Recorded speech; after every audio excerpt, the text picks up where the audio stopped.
Bom dia a todos e todas, vocês estão bem? Amém. A graça, o amor, a paz e o mover do nosso Deus seja sobre todos e todas nessa manhã. Amém. Para que o Senhor possa em tudo ser o nosso Deus, conduzir todas as situações. Eu glorifico o nome do Senhor porque Ele é maravilhoso. Amém? Amém. Eu convido você a abrir comigo o Evangelho de Jesus Cristo segundo Marcos. A gente ia ler Lucas, mas é o mesmo texto em Marcos. É mais completo assim. Glória a Deus. Marcos capítulo 3. Nós vamos ler dos versos 1 até o verso 6. Marcos 3, do 1 ao 6. Um texto já conhecido dos irmãos e das irmãs. Encontraram todos? Amém. Alguns encontraram aqui, né? Amém. A palavra de Deus diz para você e para mim nesta manhã de novo. Jesus entrou na sinagoga e ali tinha um homem com a mão direita ressequida. E estavam observando a Jesus para ver se o curaria em dia de sábado, a fim de o acusarem. E disse Jesus ao homem da mão ressequida: venha para o meio. Então lhes perguntou: é lícito no sábado fazer o bem ou fazer o mal? Salvar a vida ou tirá-la? Mas eles ficaram em silêncio, olhando-os ao redor, indignado e condoído com a dureza do seu coração. Jesus disse ao homem: estende a tua mão. Ele estendeu-a e a mão lhe foi restaurada. Retirando-se os fariseus, conspiravam logo com os herodianos contra ele e em como lhe tirariam a vida. Palavra de Deus. Até aqui, pode sentar no teu lugar em nome de Jesus, amém? Graças a Deus.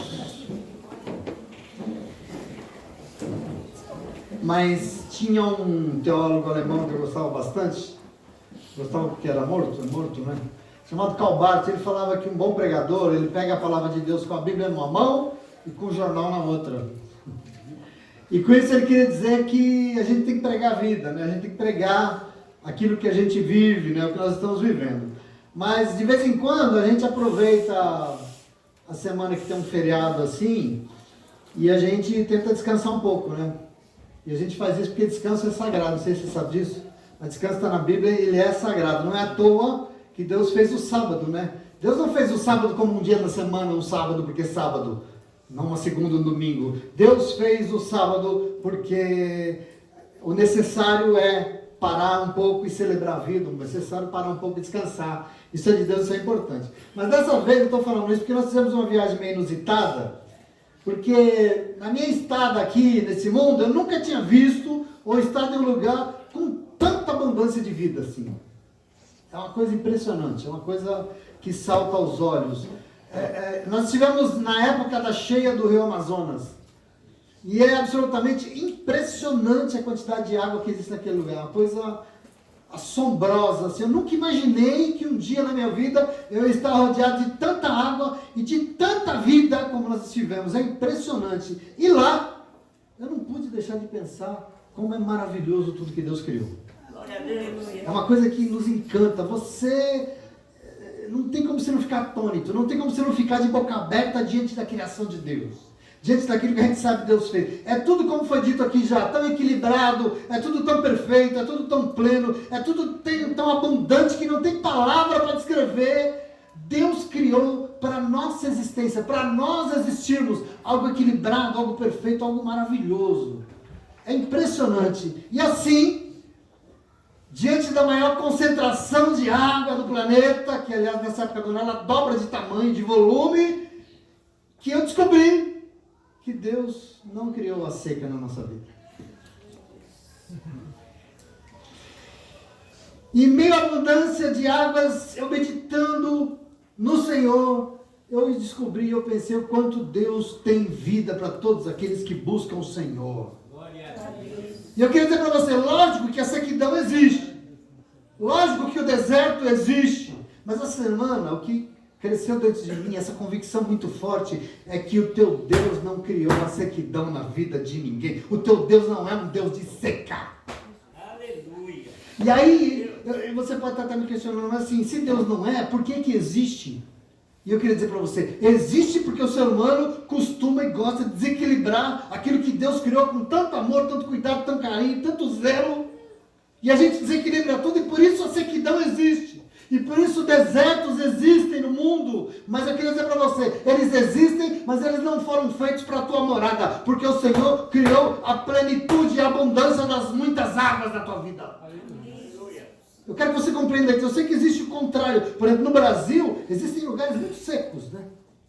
Tem lugares de muita seca, por exemplo, no Nordeste. Mas veja, isso me fez ver que essa seca ela é fruto de criações humanas. Somos nós os seres humanos, porque da parte do Senhor o que Ele tem é plenitude de vida para todos nós. Aquilo que Ele criou não é isso. Portanto, seca nunca foi e nunca será o plano de Deus para a tua vida. Nunca foi. E eu quero que você construa isso comigo. Nós podemos até passar por momentos de seca, sim. Momentos de falta, momentos que às vezes você fala, o crente gosta de falar, se eu estou passando um deserto, pastor, não é assim que a gente fala? Nós estamos, todo dia encontrei um irmão na fila do mercado, um irmão que era da primeira igreja, que eu não via há muito tempo, e aí tudo bom, tudo. Passando um deserto, mas vai tudo bem. Eles existem, e eles estão aí. Mas eu queria dizer para você, eles existem como possibilidade de te ensinar a viver, de melhorar a tua vida, mas nunca para você ficar lá e morar lá. Presta atenção aqui, eu já lembro você. Você não é beduíno, não. Você não foi feito para deserto em nome de Jesus, amém? Amém. O teu é o Deus, e o Senhor tem plenitude de vida para todos vocês. E eu digo isso porque no mundo que a gente vive, tem pessoas que vivem uma abundância de vida, né? Uma plenitude de vida. E outras pessoas, ao contrário, vivem momentos de extrema sequidão. Inclusive tem gente que vive uma sequidão espiritual assim. Não existe uma alegria. E aí eu pergunto, mas como assim? Não é o mesmo Deus de todas as pessoas? Não é o mesmo Deus que criou todas as coisas? E como é que alguns podem viver esse momento de tanta realização, inclusive realização espiritual, e outras vivendo uma espiritualidade tão seca? Como é que pode isso? E aí eu queria dizer para você, em nome de Jesus, sabe por que pode? Porque a seca não é natural. Essas situações não são natural. A terra não nasceu seca. Deus criou, como nosso irmão leu para você aqui. Foi um lindo jardim, cheio de rios, e colocou você lá para existir no meio da maior plenitude de vida. No meio da seca, a vida é escassa. Onde Deus fez? Não. O que Deus tem para a nossa vida é plenitude e abundância de vida em nome de Jesus. Glória a Deus, glória a Deus. Existe. Por exemplo, o Nordeste é seco. Mas eu não sei se você sabe. Lá não nasceu seco. Lá onde tem hoje na Caatinga, deserto de Sermão, era uma linda Mata Atlântica, como essa que nós temos aqui no Riacho Grande, sabia disso? Era uma linda Mata Atlântica que hoje não está mais lá. Sabe por quê? Porque o ser humano tirou ela de lá. E sabe o que sobrou lá? Lugares secos e áridos. É muito interessante, por exemplo, lá em Israel, vocês sabiam que no tempo de Davi, as montanhas de Israel eram grandes florestas? Sabia disso? E hoje não tem mais nada lá. Foi tudo tirado. Hoje é um dos lugares mais secos do mundo. Mas, queridos, em nome de Jesus, eu quero que você entenda, ser humano é craque quando o assunto é criar sequidão.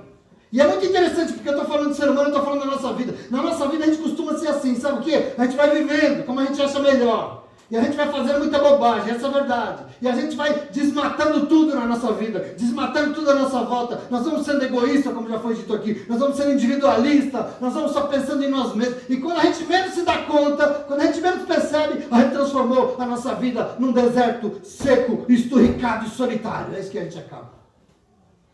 A gente tem essa capacidade, o ser humano tem.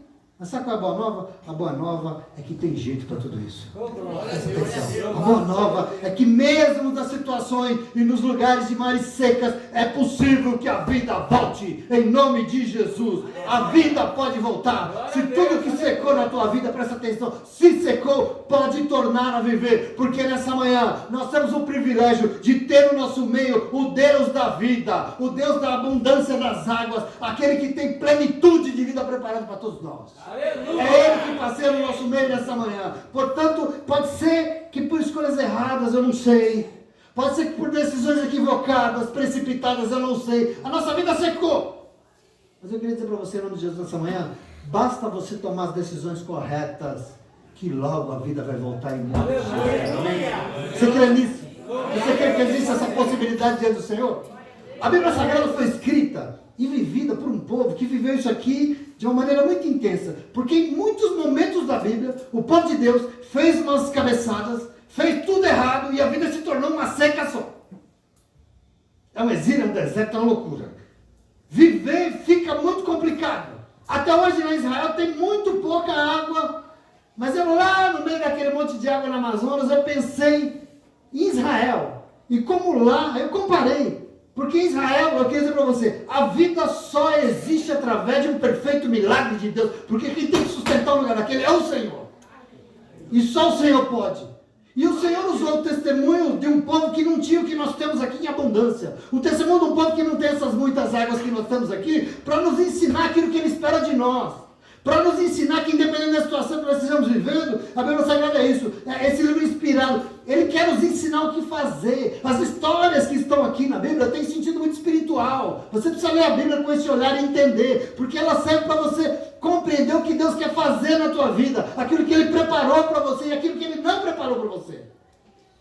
Presta atenção aqui, as histórias querem dizer muito mais do que você pode compreender uma primeira leitura quando você lê de forma literal. Ao ler a história na Bíblia, você precisa ter discernimento espiritual, porque esses textos querem dizer muito mais do que nós estamos compreendendo no primeiro olhar. E isso é o que nós lemos aqui hoje para você, porque quando você vai ler isso aqui, todo mundo que fala desse texto, fala que o assunto aqui é sobre uma doutrina que era a doutrina do sábado. O problema aqui era o sábado. Mas eu fui meditar nesse negócio aqui e eu percebi uma coisa interessante. Esse texto aqui fala sobretudo sobre o quê? De seca. Aleluia. É um texto que fala de seca. E eu fui confrontado. Jesus chegou num sábado numa igreja. Ele estava viajando com seus discípulos. E ele chegou num sábado numa igreja. E era sábado, porque o nosso culto era domingo. Mas os cultos lá em Israel eram aos sábados. E exatamente num sábado Jesus está viajando. Ele chega numa cidade e ele... já no sábado, justo no sábado, foi para o culto. Jesus era um homem, mas era um homem focado no Pai Celestial, e por isso ele ia para o culto, não sei se você sabe disso. Aliás, se tem uma coisa que ele não perdia, era uma oportunidade de ir, e ele não faltava no culto, e Jesus vai na igreja, e chegando lá, o texto diz que ele começou a pregar, ele começou a ensinar, ele começou a falar do Senhor, começou a falar de Deus, e a igreja estava ali cheia, mas o texto diz que ali, no meio nela, tinha um homem que tinha a sua mão direita ressecada, a sua mão direita atrofiada, a sua mão direita era seca, ela não tinha vida. É isso que a Bíblia diz. Eu quero que você construa comigo aqui, porque essa questão aqui é muito cultural, por isso que isso aqui foi usado e foi registrado com essa veemência. João diz que tem milhares de coisas que Jesus fez que nem foi registrado, mas o que foi registrado são coisas que eram muito... A cultura judaica aqui, e nela, a mão direita era algo importantíssimo. Algo fundamental para toda a cultura e a religiosidade. Não é à toa que na Bíblia tem a questão da destra de Deus, né? Sentar-se à destra, à direita de Deus, é um lugar de honra, de privilégio, né?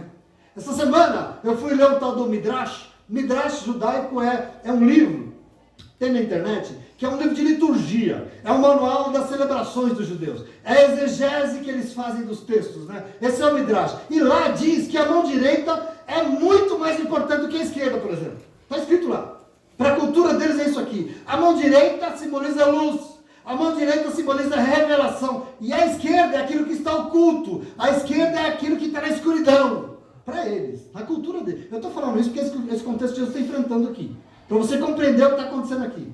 Talvez antigamente não tinha tanta gente canhota como tem hoje, não sei. Mas a mão direita era considerada, por exemplo, a mão do trabalho. Era considerada, por exemplo, a mão com que se alimentava. Nas celebrações usava a mão direita para abençoar.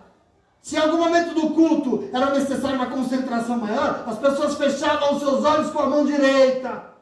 A mão direita era fundamental. Os judeus, por exemplo, elevam para dar graças a Deus a sua mão direita. É um hábito cultural deles, nesse contexto de Jesus aqui. Tudo isso você entender. Porque um judeu que tivesse uma mão direita seca, era considerado por essa cultura e por essa religião um amaldiçoado. Entende aqui o momento? É mais profundo do que você está pensando. Esse homem aqui tinha um problema enorme. Agora pensa comigo, nessa igreja aqui, nesse texto que nós lemos. Todos os homens da cidade estavam no culto e lá tinha um que era considerado pela religião um amaldiçoado. Provavelmente na sinagoga era um canto lá, provavelmente escondido, provavelmente com vergonha, escondendo a mão dentro da capa lá, provavelmente assim, né? Escondendo para que ninguém visse. Essa é a situação desse homem. Todos levantavam a mão para glorificar a Deus. Ele não, ele se escondia. Essa é a situação que nós estamos vendo. E você precisa entender, porque no momento em que se deu essa narrativa aqui, está acontecendo uma discussão enorme de Jesus com os fariseus com com relação ao sábado. O que acontecia? Porque a doutrina do sábado se tornou uma coisa tão esvaziada, a doutrina do sábado se tornou uma coisa tão morta, tão seca, tão sem sentido, que não existia nada nela mais que representava a razão pela qual Deus estabeleceu aquilo lá no Gênesis. Acabou, secou a doutrina do sábado. E aqui, antes desse culto, num outro sábado, pra você ter uma ideia, Jesus também chega caminhando em outra cidade, e eles estão caminhando, e diz que os seus discípulos esmagam aqui uns cereais e começam a comer porque eles estão com fome, e atrás de Jesus caminhavam fariseus, religiosos andando atrás dele, para quê? Para pegar Jesus, se ele estivesse fazendo alguma coisa contra a lei, no sábado, porque eles querem condenar Jesus por uma falha na lei. Ele cometeu um crime. Tanto que os fariseus falam, escuta, os seus discípulos fazem o que não pode fazer no sábado, porque eles ficam colhendo cereais para comer, e colher é contra a lei, eles dizem. E aí Jesus vira para eles com toda ousadia e fala, querido, presta atenção, eu sou o Senhor do sábado. Em outras palavras ele está dizendo, presta atenção, eu sou o Senhor da vida. Em nome de Jesus. E eu quero que você entenda, porque no sábado seguinte, a Bíblia na sequência, no sábado seguinte, então ele chega em outra igreja, e lá tem culto, e lá também estão os fariseus, os líderes religiosos, e mais uma vez eles tentam o quê? Achar um motivo para prender Jesus. Eles querem um motivo para acusar Jesus, eles querem um motivo para matar Jesus. Você vai entender esse textinho hoje, custe o que custar. Só que dessa vez tem uma coisa diferente, porque esses sujeitos, eles sabiam que dentro da igreja naquele dia tinha um homem com uma mão seca.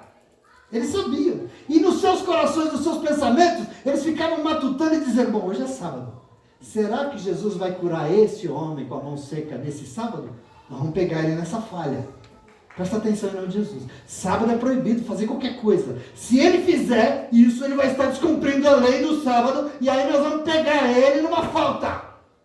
Mas o Evangelho de Marcos capítulo 5 diz assim, que Jesus conhecia os pensamentos deles. Jesus sonda pensamentos. Jesus sabe o que eles estavam pensando. E olha para eles com indignação. Olha para eles condoendo-se. Profundamente incomodado. Por quê? Pela dureza do coração deles. Pela sequidão da alma deles. Pela sequidão dos seus corações. E a pergunta do Senhor é muito direta. Eu quero que você entenda isso. Porque o Senhor pergunta assim. Escuta. Nessa lei aí de vocês sobre o sábado. Está escrito. Se no sábado nós temos que fazer o bem ou fazer o mal.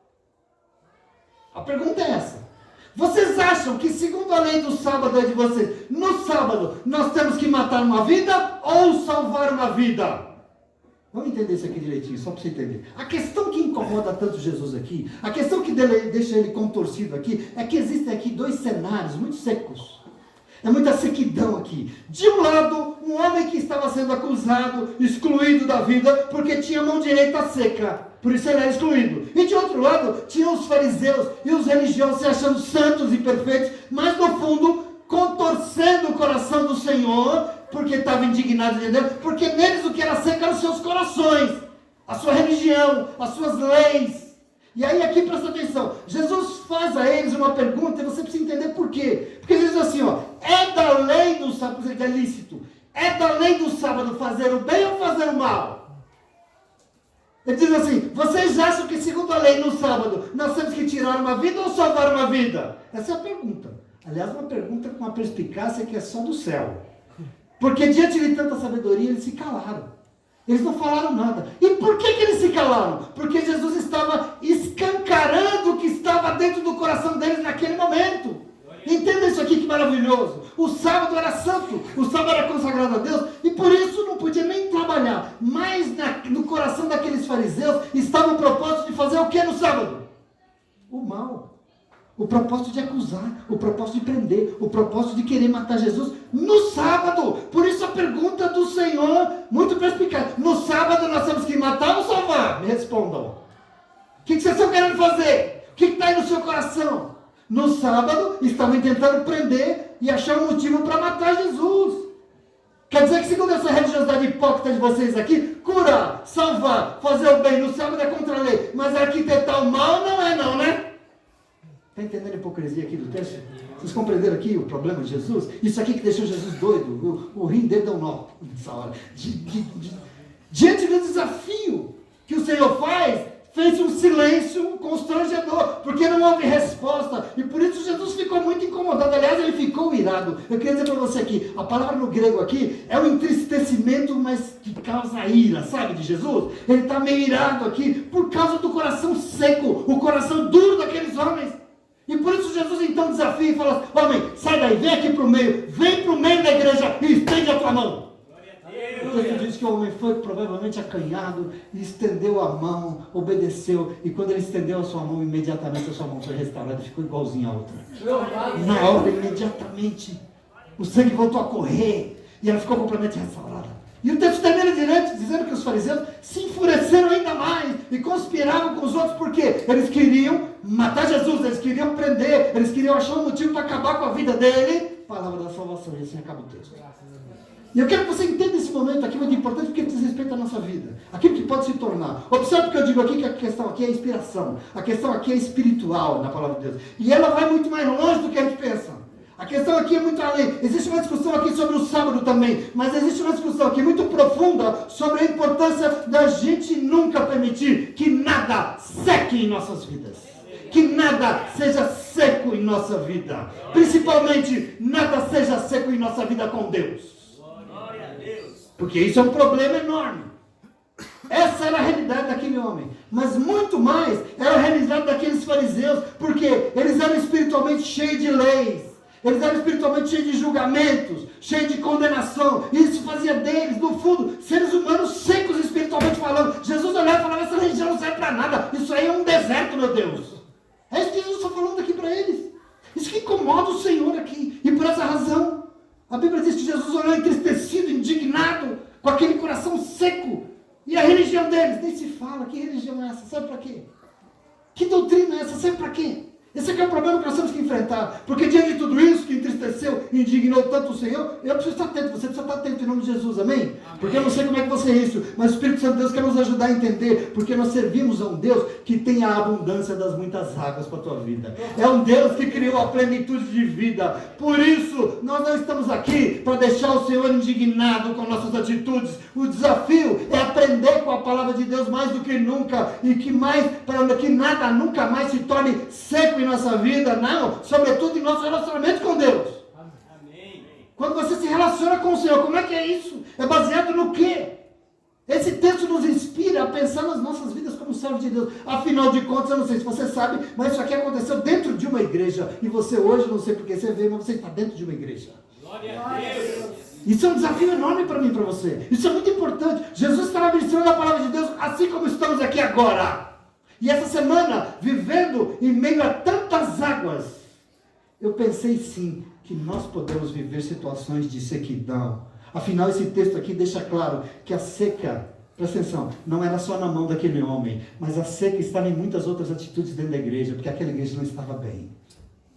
Aquela igreja não estava bem, pois também eram secas outras tantas coisas, a religiosidade era seca, e tudo aquilo, aquela doutrina dos sábios estava a milhares de quilômetros daquela vida que o Senhor planejou, daquele cuidado que o Senhor teve quando inspirou a palavra em nome de Jesus. Eu não sei se você entende isso, mas é um risco que nós corremos sim. Eu e você nós corremos, porque nós vamos vivendo de qualquer jeito, e nós vamos nos apegando a umas coisas aí, um monte de mania, a uns ensinamentos que eu diria que são questionados, e a vida vai ficando assim, esturricada, sem graça.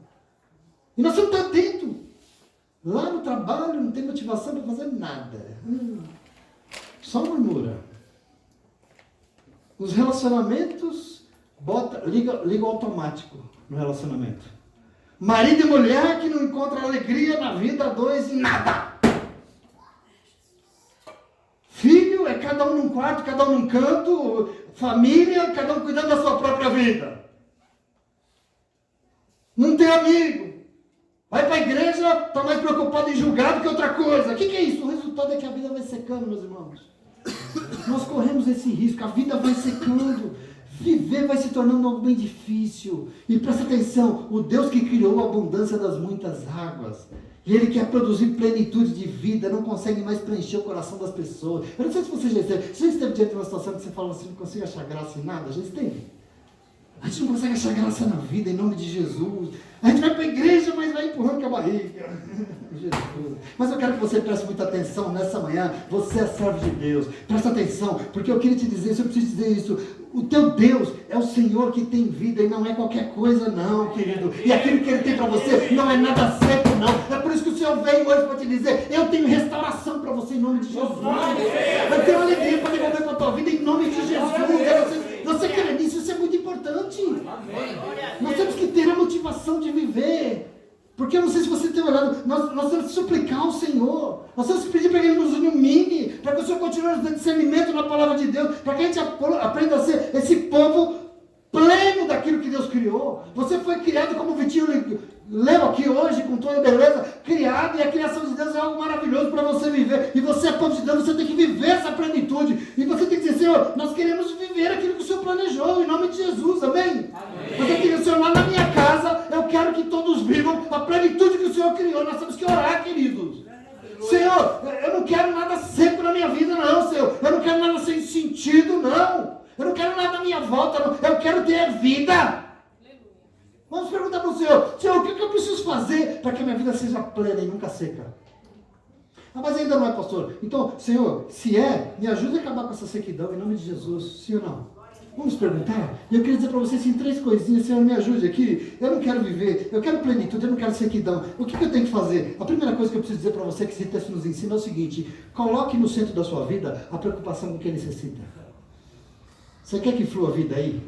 Você quer que toda seca seja repreendido em nome de Jesus? Você quer que tudo que esteja seco volte a fluir novamente? Então coloque no centro da sua vida a preocupação com os necessitados. Primeira coisa, é um caminho de vida e de vida abundante aqui que o Senhor tem para você, porque esse momento da vida de Jesus aqui é muito didático. Jesus usava todas as situações como um professor. Ele estava passando por situações em que os fariseus estavam questionando o ministério dele, tentando fazer mal para ele, e nos corações esturricados, nos corações duros e secos, eles esperavam um momento que Jesus curasse o homem que tinha aquela mão ressecada, só para poder condená-lo. E o professor Jesus vai usar essa mão desse homem aqui para ensinar para aqueles religiosos como é que estavam as suas vidas, como é que estavam a sua religião, e isso você precisa entender.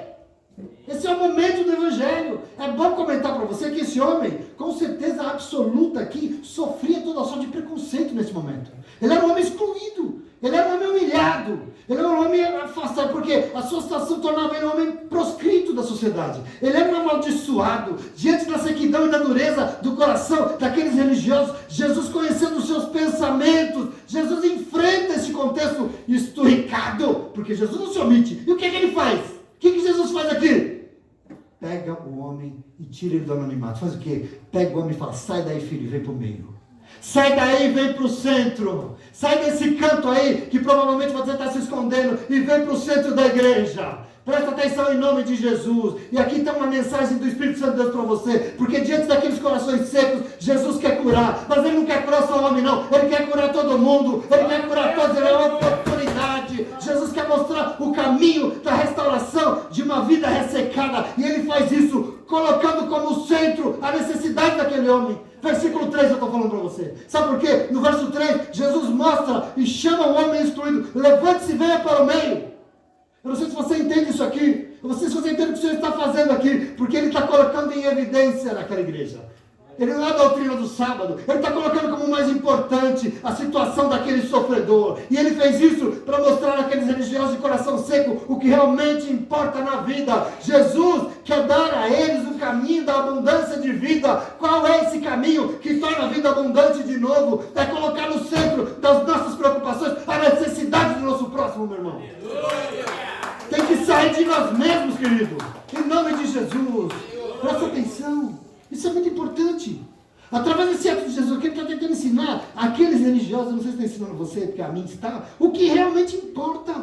O que é que pode afastar esse deserto miserável que a gente vive? Essa sequidão louca? Isso que está dentro do nosso coração. Situações de sequidão são superadas quando abandonamos as nossas convicções baratas. Quando a gente abandona aquilo que nós estamos cantando na manhã e a gente coloca como mais importante a necessidade dos outros e não a nossa. Você entende isso aqui? Isso é muito importante. Porque a verdade, eu queria dizer para vocês, é que em nossa vida, queridos, nós vamos ficando tão focados em nós mesmos, sim ou não? Desculpa, mas a gente fica tão focado nos nossos problemas, a gente fica tão centradinho naquilo que a gente não gostou, que a nossa vida acaba secando. E vai virando uma seca. Hoje em dia isso é um problema terrível.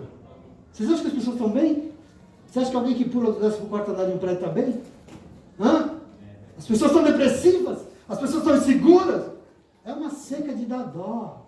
Dentro é um vazio, não tem nada. A vida não tem o menor sentido. Não é à toa que muitos e muitas dão conta e querem acabar com a própria vida, porque é isso que se tornou a vida. Outras pessoas se entregam a vícios, querendo fugir da realidade, querendo fugir do que tem que enfrentar, porque viver virou um fardo, não vê alegria em nada, não tem alegria de viver, a gente não encontra satisfação em nada, e compra e não está satisfeito, e reclama de tudo, e é só Jesus. O que aconteceu aqui? A vida secou, meu irmão, em nome de Jesus. Nós temos que tomar conta disso. A vida secou. E nós não podemos permitir isso. E nessa manhã está aqui o Deus que criou a abundância de vida. Tem um Deus que quer encontrar o Deus para quem não tem nada seco, não. E Ele veio para dizer para você que se a tua vida anda meio sem graça, que se a coisa anda, aliás, meio sem vida, aprenda com Jesus e coloque no centro da tua vida a necessidade dos outros. Porque quando nós saímos de nós mesmos e que nós achamos e nos entregamos para ajudar os outros, a vida volta a fluir, a alegria volta a existir, meu irmão. Porque não existe vida dentro de nós mesmos, por nós mesmos, em nome de Jesus. No centro dessa igreja aqui, Jesus colocou a necessidade de outro. É o centro da preocupação, porque assim a seca acaba. Acaba a seca da mão dele, acaba a seca daquela região miserável, em nome de Jesus. Glória a Deus.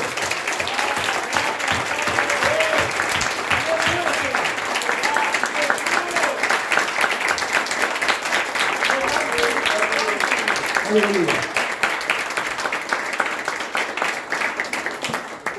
Nós precisamos entender isso aqui no coração do Senhor. Diante de um povo seco, Jesus pega o necessitado e coloca no centro da igreja. Uma igreja que com certeza olhava para ele todos e falava: esse homem é um pecador. Esse homem, ele tem uma coisa errada com ele. E Jesus está querendo mostrar o quê? O que importa de verdade? Importa dizer: mas agora eu sou crente, pastor, eu sou evangélico, é isso que importa. Ah, mas eu sei tudo da Bíblia. Veja bem, se tinha alguém que entendia aqui de Bíblia e de doutrina, eram os fariseus. Sabiam a Bíblia de cor e salteado, e o que eles não sabiam, eles colocavam nas filipetinhas assim na barra do vestido, porque se precisasse, opa, tá aqui. Se tinha alguém que sabia tudo, eu queria dizer para você, não adianta você pegar em doutrina, não adianta ficar com o versículo decorado, não adianta. Esses conhecedores aqui conheciam a Bíblia de cabo a rabo, e servia para quê? Para nada. Não adianta dar desculpa para Deus, porque o que realmente importa para o Senhor é que a gente decida participar do que Ele criou, e o plano do Senhor é que você saia de dentro de você mesmo, e coloque no centro dessa tua vida aí, a necessidade de alguém que necessita, a necessidade de outra pessoa. Em nome de Jesus. Por isso existe igreja. Por quê, pastor? Porque assim a seca acaba, meu irmão. Assim a vida enche de sentido de novo, meu irmão. Assim o vazio acaba, meu irmão. E assim você vai viver a plenitude que Deus preparou para você. Em nome de Jesus. A vida vai voltar. As muitas águas vão transbordar e você vai ficar pleno de novo. Em nome de Jesus. Amém? Quando eu vejo alguém assim, tristinho, enrugadinho, estorricadinho, eu falo: nossa, está pensando tanto nele, né, tadinho? Só pensa nele, sujeitinho, né? Vai ficando sequinho, né? Sabe que você emagrecer um pouco às vezes, mas né? Deus não tem isso para você em nome de Jesus. Aprenda com Jesus nessa manhã. Vamos chamar para o meio da nossa vida. Vamos colocar no centro dessa igreja aqui um necessitado, uma necessitada, alguém que precisa de nós. E vamos nos empenhar em ajudar, em participar. Porque assim a seca acaba em nome de Jesus. E a vida vai fluir de novo. Em nome de Jesus, amém? Glória a Deus. E a pergunta é o que eu preciso fazer, porque a minha vida tem que ser plena, nunca vai ser seca, amém? Nós temos que acabar com essa sequidão. O que eu faço? A segunda coisa que esse texto nos ensina, presta atenção, repreenda pensamentos ruins. Repreenda pensamentos ruins e foque em fazer o bem, só o bem, porque o bem te aproxima do teu Deus. Amém, Jesus. Repreenda aí coisas ruins na tua cabeça, porque eu sei que está aí agora. Repreenda.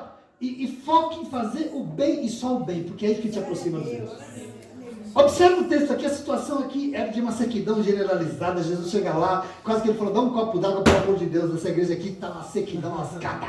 Eu não vejo vida nessa igreja, não tem vida aqui entre você, me dá um copo d'água. E Jesus quer ensinar. O Senhor era a oportunidade daquele povo todo se salvar, meu irmão.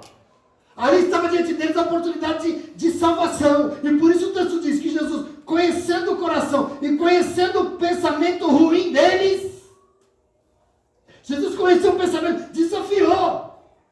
E Jesus falou assim: vocês estão maquinando mal contra mim nos seus corações. Sabe que dia é hoje, cidadão? Hoje é sábado, hein? É isso que eu estou falando. Vocês estão maquinando mal contra mim? Hoje é sábado. O que é lícito? Ou seja, o que é que diz a sua lei? O que é que está na lei? No sábado tem que fazer o mal ou o bem?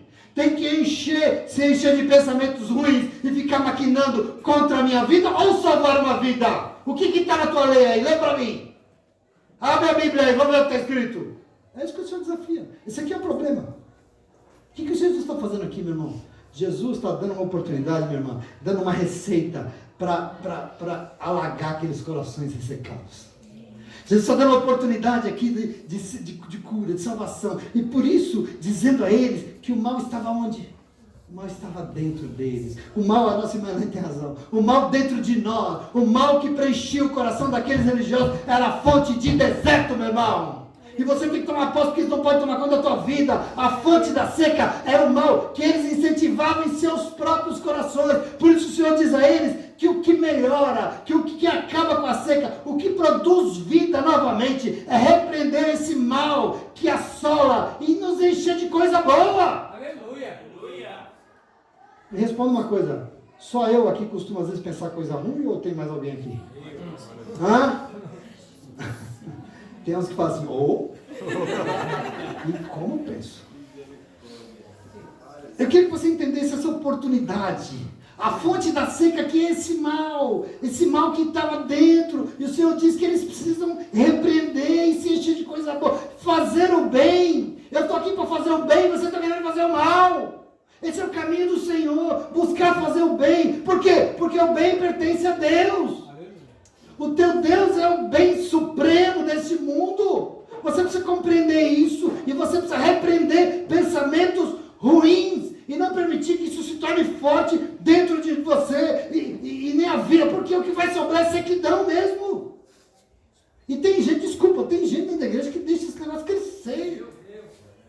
Queridos, a verdade é que a gente se entrega a pensamentos. Não é só esses fariseus, não. A gente se entrega a muitos pensamentos ruins. Esses homens que sabiam tudo da palavra, mas que no fundo maquiavam coisas ruins. E por isso estavam vendo suas vidas secando. Por quê, pastor? Porque o Deus da abundância das águas, o Deus da plenitude de vida, não tem nada a ver com o mal, não. Ele é o bem supremo do mundo. E nós temos que escolher aqui. Se nós queremos repreender alguma situação de vazio na nossa vida, alguma situação sem sentido, de sequidão, de insatisfação, nós temos que fazer o quê? Nos encher de coisas boas, nós temos que fazer o bem, meus irmãos, em nome de Jesus. Glória a Deus. Hoje eu estou com a cachorra, então vai lá ajudar o morador de rua, filha, que a cachorra vai embora. Né? Ele fala, hoje se eu pegar um, eu arrebento, né? Então sabe o que você faz? Vai para o quarto orar pela vida de alguém, que você vai ver como vai embora. Em nome de Jesus, nós temos que querer nos encher de coisa boa e fazer o bem para os outros. Meu irmão, minha irmã, presta atenção, você é canal de salvação na vida das pessoas. Você é canal de salvação, e por isso você não pode permitir que pensamentos ruins, você não tem pensamento, tem sim, porque você julga. Porque às vezes você tem pensamentos de vingança, porque às vezes a gente se descontrola, porque às vezes a gente é ciumento, porque às vezes a gente é invejoso. E são pensamentos que nos afastam do Senhor. E eles tomam conta, e por isso a vida vai fazer o quê? Vai secando, eu queria dizer, não faça isso. Esse povo obstinado, andando atrás de Jesus dia após dia, querendo fazer o mal. Isso é uma vida seca para o Senhor. Isso não serve para você, em nome de Jesus. São pensamentos que não tem que estar aí dentro. Repreende. Como eu faço isso? Vai fazer o bem, meu irmão. Vai ajudar alguém. Vai para a rua distribuir sopa. Vai para a igreja orar para alguém que precisa. Vai dar tua oferta lá para alguém comer. Não sei, faça alguma coisa, mas faça o bem. A gente vem para a igreja cheio de leis, sabe? Porque eu não mato, eu não roubo, eu não adultero, eu não né? Deu bem, né, infeliz? E acha, aí eu vou para o céu, vai, fariseu achava, vai para o céu que não sei qual é, né? Querido, você não tem que fazer nada disso, sabe o que você tem que fazer? Faça o bem. Não importa quem, faça o bem o tempo todo. Porque entre fazer o que é certo e o bem, escolha fazer o bem, porque o bem é o que Deus espera de você. Fazer coisas boas para as pessoas, edificar a vida das pessoas, porque isso é o que leva você para o céu.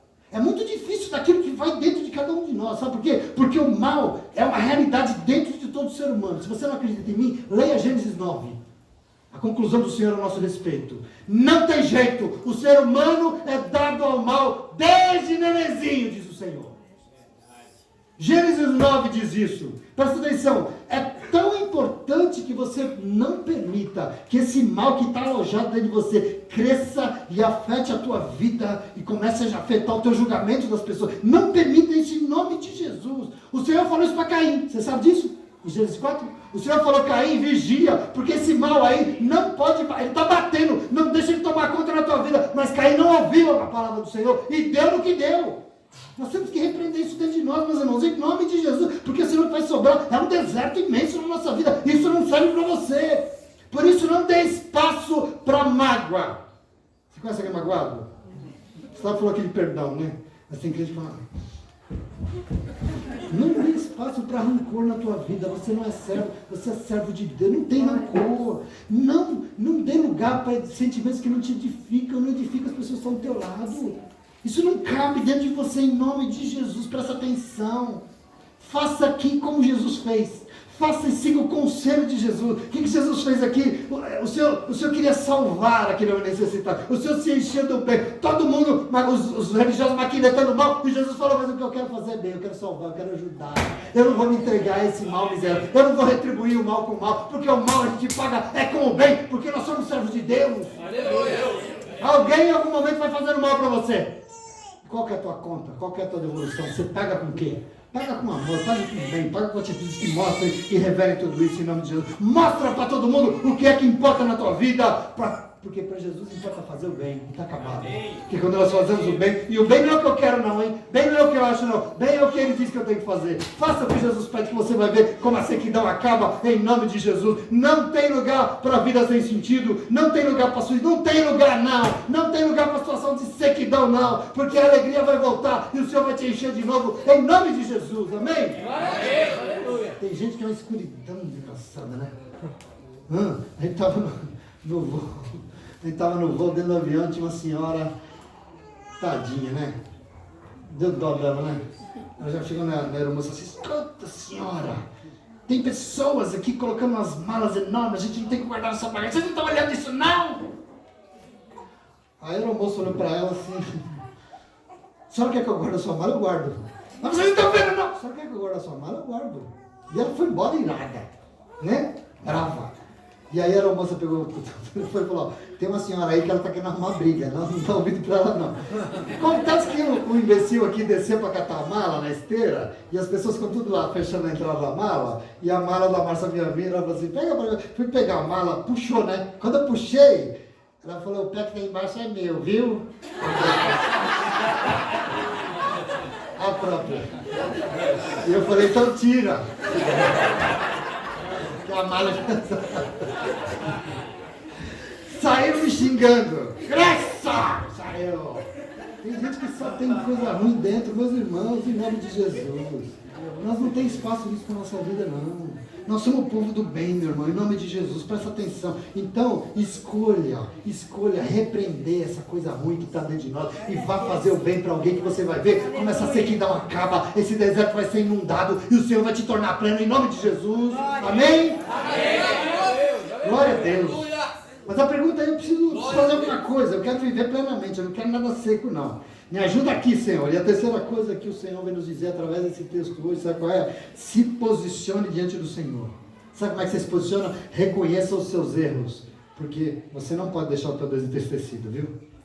Se posicione, não se omita, se posicione diante do Senhor, reconheça os teus erros, porque você não pode permitir o teu Deus entristecido. Esse texto mostra isso aqui. O Evangelho diz que Jesus fez uma pergunta aqui, e diante da pergunta, mostrando que importava fazer o bem, que Ele queria curar, Ele queria salvar, importava não julgar, nem condenar. O texto é enfático, porque diz, sabe o quê? Que ninguém respondeu nada.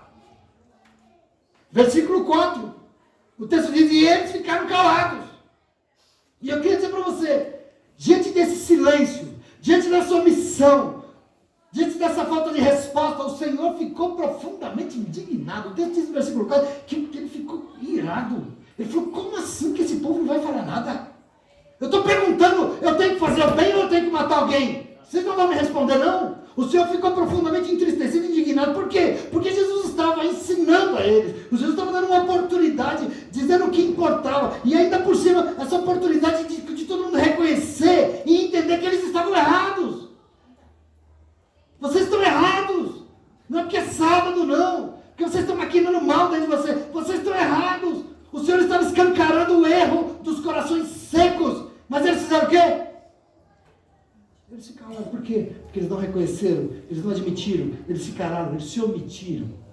E aqui eu queria dizer para você uma coisa que deixa o Senhor profundamente indignado com as nossas vidas. E eu queria dizer para você como é importante a dureza do coração, a falta de capacidade de reconhecer que a gente está errado, o fato de a gente ter ficado calado aqui diante de uma oportunidade extraordinária como aquela, deixou o Senhor indignado e expôs a maior sequidão das suas atitudes. E nós temos que tomar posse disso aqui, porque é a palavra de Deus para você nessa manhã, e entender que a atitude que afasta essa seca da nossa vida é reconhecimento, é arrependimento e é posicionamento diante de que estamos errados, dos nossos erros. Às vezes a vida vai ficando um negócio, né? Sabe maracujá com sangue vai ficando duro assim, né? Seco. Mas a gente também não se arrepende de nada. A gente é imaculado, né? A gente não fez nada errado, a gente está tudo certo. E como é que a vida não volta? Existem erros, meus irmãos, e nós temos que reconhecer os nossos erros. A oportunidade que Jesus estava dando era essa. Se vocês estão errados, então diga para mim, não importa fazer o bem, pronto, acabou. E estaria todo mundo salvo em nome de Jesus. Mas não, a gente se omite. Deus ficou profundamente contrariado diante de alguém, e ele que recebe uma oportunidade de reconhecer os seus erros, mas ao invés disso fica calado e não se posiciona. Presta atenção, falta de reconhecimento, isso não gera arrependimento, falta posicionamento, tudo isso acaba secando toda uma vida, secando a tua relação com o Senhor, secando aquilo que Deus espera de você. Deus que tem essa plenitude de vida, que quer superabundar na tua casa, onde você estiver, seca, não tem verdade. Você ora, Deus não responde. Você vai para a igreja, do jeito que você entrou, com a mesma cara que você entrou, você vai embora. Aconteceu nada, a palavra não falou.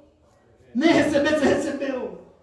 Meu querido, minha querida, nessa manhã está em nosso meio um Deus que não tem nada com vazio, um Deus que não tem nada com seco, um Deus que criou foi uma abundância de vida, de águas e de possibilidades. É um negócio impressionante, tudo equilibrado, tudo lindo. Ele é o teu Deus, é um Deus que criou a plenitude e está aqui para te dar uma oportunidade de vida para todos nós. Mas pastor, não sou assim, nós estamos aprendendo então a não ser, amém? Minha vida não está seca, não tem problema, vai aprender que ela não vai ser nunca. Ela não pode ser, em nome de Jesus, isso é a palavra de Deus. Se por acaso nós acabamos tomando caminhos que nos impedem dessa plenitude, pode ser que aconteça, eu não sei, em alguma dimensão da tua vida, se em alguma medida da tua vida, você anda meio sem vida, meio triste, meio seco assim, meio sem razão. Eu quero dizer para você, saiba que nada disso foi Deus que fez, viu? Nunca é demais lembrar, né? O Senhor não criou isso não. Deus não fez você para deserto não. Presta atenção em nome de Jesus. O que ele plantou aqui, segundo o Vitinho, foi um lindo e perfeito jardim, abundante, e nele colocou você para ser feliz lá. Amém. Glória a Deus. Essa é a minha sensação lá. Foi isso aqui que ele criou para nós. Então nós temos que, infelizmente, entender, se nós temos uma tendência de criar desertos, de criar situações de seca, entenda que o Senhor pode transformar e trazer de volta à vida tudo aquilo que secou em nossa vida. Ele pode, ele tem poder, ele tem capacidade de fazer isso. É o que Jesus queria fazer nessa igreja e não fez. Graças a Deus fez na vida de um homem. Eu quero que você compreenda isso. Toma posse da palavra de Deus. Não aceite viver uma vidinha mirradinha, chuleirinha, tristinha, pequenininha. Porque Deus criou uma coisa grandiosa demais. Aleluia. Deus criou uma coisa extraordinária. A gente não consegue entender o tamanho do Senhor. Isaías diz uma coisa bonita, eu até lembrei essa semana. Ele olhou para aquelas pessoas todas e falou assim, você consegue me dizer quantos litros d'água tem nos oceanos do mundo? Isaías perguntou isso. Você consegue me dizer, você consegue contar para mim quantos litros de água tem nos oceanos da Terra? E ele falou, você não sabe? Não. Mas saiba que tudo isso está na palma da mão dele. Você não dá conta do tamanho do Deus da tua vida, do que Ele criou para você, da plenitude, da alegria, da grandiosidade do que Ele tem planejado. E a gente fica, garra um osso, mas é osso de galinha, esses ossinhos ficam ali. e não larga essa miséria, e não vai viver o que Deus planejou, e não vai se entregar aos projetos de Deus, e não obedece a palavra de Deus, querido, e a gente vai vivendo uma vidinha mirradinha, uma vidinha ressecada, sem alegria, mas querido, busque o Senhor. Nessa manhã o desafio é, ouça a voz, porque tem um Deus gritando dentro de você. Eu vim para que você tenha vida, e vida abundante é o que eu tenho para você. É esse Deus que você serve. Eu fico pensando no Senhor nessa manhã, ele desafiou a igreja, né? Ele se levantou na igreja e começou a perguntar. Imagina o Senhor aqui no nosso meio perguntando, o que, que você acha melhor? Essa seca aí ou a abundância da vida que eu criei para você? O que, que você acha melhor? Meu Deus! Você acha melhor essa tristeza aí? Ou você acha melhor a alegria daqueles servos que me seguem de verdade, que se rendem? O que você acha melhor? Escolha aí. É melhor essa escravidão aí, que faz a sua vida esturricar, de tão enrugada, de seca, ou a liberdade de todo aquele que se entrega e obedece a palavra de Deus? O que é que você escolhe? Glória a Deus! Em nome de Jesus. Esse é o teu Deus, essa é a proposta do Evangelho. É o Senhor que nos desafia. Então que nós possamos abrir a nossa boca e decidir, abrir a nossa boca e reconhecer, abrir a nossa boca e admitir que sem Ele o que sobra é seca. Desculpa, tem muito filósofo no mundo, eu já li alguns, tem muito psicólogo, psiquiatra no mundo, eu já li alguns, desculpa, sem Ele só sobra seca, só sobra falta de sentido, porque até os mais inteligentes entendem que Deus é sentido de vida. Desculpa, só sobra seca, e seca para você não serve. Por quê? Porque você é servo de Deus, porque você é serva de Deus. Por isso, tome posse da palavra de Deus essa manhã e entenda que essa seca tem que acabar em algum momento. Tem que acabar sim. Às vezes eu sou duro com gente depressiva.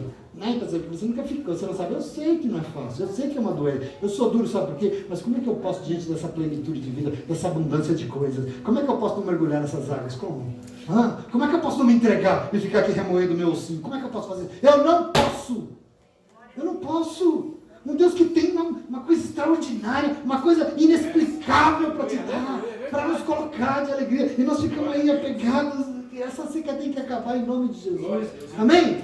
Por isso, coloque no centro da sua vida, sabe o quê? A preocupação com os necessitados. Esquece você um pouco. Esquece você que essa seca acaba. Em segundo lugar, repreenda essas coisas ruins que ficam aí, né? Querendo ocupar o teu travesseiro. Joga o travesseiro fora, dorme no chão, faz alguma coisa, mas repreenda esses pensamentos ruins, porque você tem que se focar no bem, é fazer o bem, porque é o bem que te aproxima do Deus que tem plenitude de vida para você. Não tem vingança, não tem raiva com o que fizer, não tem nada disso. Tem um coração disposto a fazer o bem e a retribuir o mal com o bem, e isso somos nós. E em terceiro lugar, se posicione diante do Senhor. Reconheça em nome de Jesus. Reconheça, a gente errou sim, Senhor. A gente comete erro. E porque eu errei, a minha vida chegou aqui. Eu não quero entristecer o teu coração. Eu não quero deixar o Senhor... Não, eu quero reconhecer. Nós estamos agindo errado sim. E vá se entregar a plenitude de vida que Ele tem para você. Porque a vida vai voltar a fluir em nome de Jesus. Amém? Amém? Não sei se você entende isso. Essa é a fonte das muitas águas. As águas que inundam os nossos corações e afastam toda a sequidão. E nós aprendemos com Jesus mais uma vez, e eu quero agradecer o Senhor nessa manhã por essa oportunidade maravilhosa que Ele está aqui para nos ensinar, amém? Para nos ensinar a viver, para nos ensinar a superar essas situações que querem nos derrotar, em nome de Jesus, porque Ele quer te preencher, Ele quer tornar a tua vida. A Bíblia tem uma frase que eu adoro, que é assim, transborda. Ele quer transbordar aí dentro de você, transborda. Sabe quando você pega um jarro desse aqui, você vai enchendo e enche, daqui a pouco encheu tudo e vaza, transborda. É isso que Deus quer fazer na tua vida, transbordar aí dentro. E a gente fica lá na nossa gotinha, esquece isso. Vai lá, se entrega ao Senhor, se entrega à palavra de Deus e deixa Jesus te mostrar, porque Ele está te dando a oportunidade. O Senhor quer fazer o bem, o Senhor quer salvar, e Ele está aqui nessa manhã, em nome de Jesus, amém? Ele quer transformar situações de sequidão, e Ele veio aqui hoje em nome de Jesus, amém? E se você aceita, entende, aplauda Ele, porque Ele é maravilhoso.